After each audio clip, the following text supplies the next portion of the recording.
So after a clean sweep in the T20I series, it's time to focus our attention on the three-match ODI series between India and the West Indies and get Deep Dasgupta's thoughts on the resurfacing of the debate as to who bats in India's number 4, what sort of threat will the West Indies pose after being the second best team in the T20Is, and also how big a challenge this would be for Kuldeep Yadav and Yuzvendra Chahal.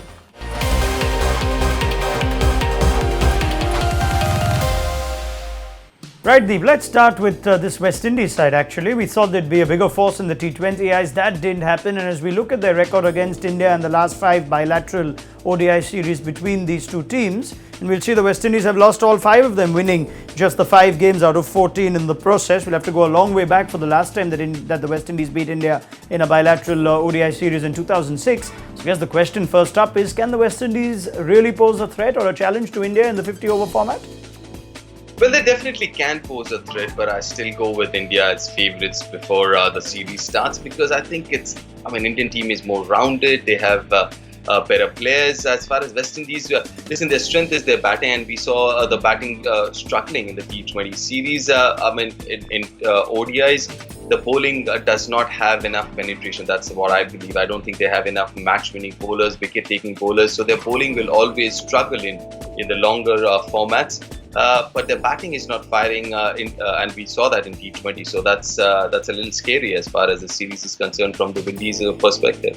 Okay, now let's restart the debate, shall we? Who fits into India's middle order? What comes after Virat Kohli? Let's have a look at your playing 11 as India resume 50-over cricket after the World Cup. And I'm quite intrigued to see that Shreyas Iyer is in your team, the only player who didn't feature in the 3-match T20I series in spite of being in the squad. So no room for either Manish Pandey or even KL Rahul, who actually comes off of a decent World Cup with 361 runs at an average of over 40. You've gone for Iyer. Now tell me why, and then I'll get to the rest of the questions after looking at that team.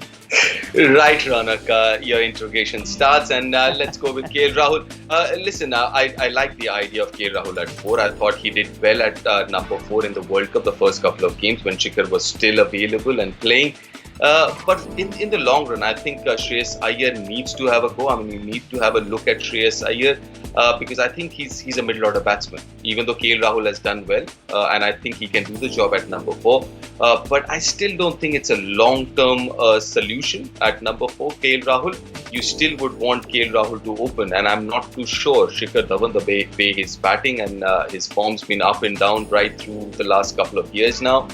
So I'd rather look at KL Rahul as one of the top 3 option, and going forward in terms of long term, I would rather look at someone like Shreyas Iyer or maybe Shubman Gill or even Manish Pandey for that matter to bat at number 4. It does seem to suggest no matter who India would go with, Deep, that you would like to see whoever gets a game at number 4 a gig for all 3 games? Absolutely. So if, for example, Shreyas gets a nod and he bats at number 4, he bats at number 4 right through the series. Because the biggest problem, and I've said this before as well a year ago, I think this whole middle order or number 4 conundrum is self-created. If you look at the opportunities been given, it's been very, very few. 4 games here for someone, 5 games for someone else. You've got to settle down with someone. If you've shown faith in someone to come and play in the 11 and bat at a certain position, you've got to have enough faith in him. And I think that's where we've created this monster of a problem, which I don't think is that big a problem. If you give enough opportunities to someone to settle down and figure out what are the requirements to bat at number 4, what is the captain, the team management is looking for, I think it'll be easier for anyone who comes in. Now, both Shreyas Iyer and Manish Pandey have been at the receiving end of this string of mixed opportunities, start-stop opportunities that they've had in 5 innings for Shreyas Iyer. As we look at his ODI record going into this series, at an average of 42. You tend to think there are those that, in spite of the numbers, haven't got a fair run in. But here's their chance all over again. Manish Pandey has got runs with the A team in recent times too. He averages just over 36 in 18 innings, having been shuffled at a number of positions in that India batting order. Right, let's move to the second question, and perhaps before I go to the wrist spinners, let's talk about the fast bowling unit. Now, in the absence of Bumrah, you've gone with Bhuvaneshwar, Khalil Ahmed and Mohammad Shami. There's no room for Navdeep Saini. Just thoughts on the look of the pace bowling lineup ahead of this series? Listen, Shami's has got a break after the World Cup, so I'm sure he's fresh enough to play, and he's someone I think who needs to play a lot of games to get back into rhythm or stay in rhythm. So Shami plays definitely for me, Bhuvneshwar as well, because again, Bhuvneshwar, when I look at that batting order and if I see Bhuvneshwar at number 8, it gives me some kind of confidence or some kind of an insurance, so to say. And obviously, he's done well in the death with Bhuvneshwar, beg your pardon, with Bumrah not being around. You need a death bowler. And Khalil, not much to differentiate between Khalil and Navdeep Saini. It's just that gives you a different dimension to your bowling attack, a left-arm seamer, and that's the reason Khalil. All right, and I'm curious to see that a 34-year-old Kedar Jadhav is still part of your ODI 11.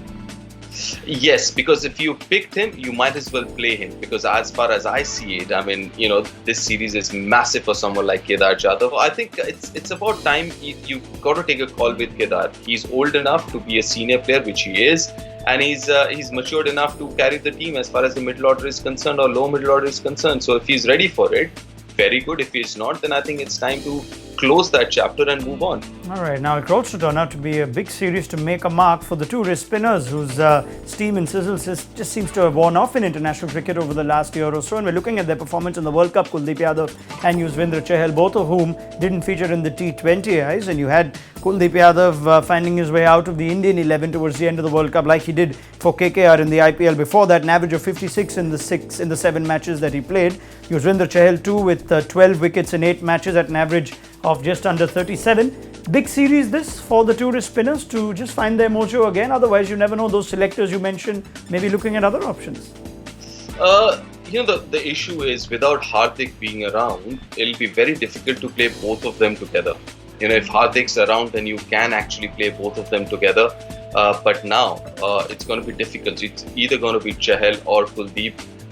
And for me, I think I'm going to prefer Chahal over Kuldeep as of now. And because I think he gives you a little more confidence and more stability. And Kuldeep is someone, he's blown hot and cold of late, right? So you don't know what you're going to get from him. At some of the days, I mean, he looks as if he's the best spinner in the world, but at days he goes for 80, 70, 60 in 10 overs. So I think, Chahal gives you a little more stability. So I'm going to go with Chahal to start off with. But I don't see both of them playing together in the playing 11 as long as Hardik's not around. Right, let's just have a look at the venue stats for the Providence Stadium in Guyana before we wrap things up, Deep. And teams batting first have won 3 out of the last 5 ODIs. The average score batting first is 275. And the West Indies have won 7 and lost 8 ODIs at this venue. Let me get a quick final prediction from you, Deep. You did say India start favourite, 3-0 then? I won't be surprised if India does win the series 3-0 because I somehow don't see West Indies winning and India is a really, really good side, no two ways about it. Right, many thanks for that, Deep. All eyes then on the ODI series that kicks off on Thursday at the Providence Stadium in Guyana.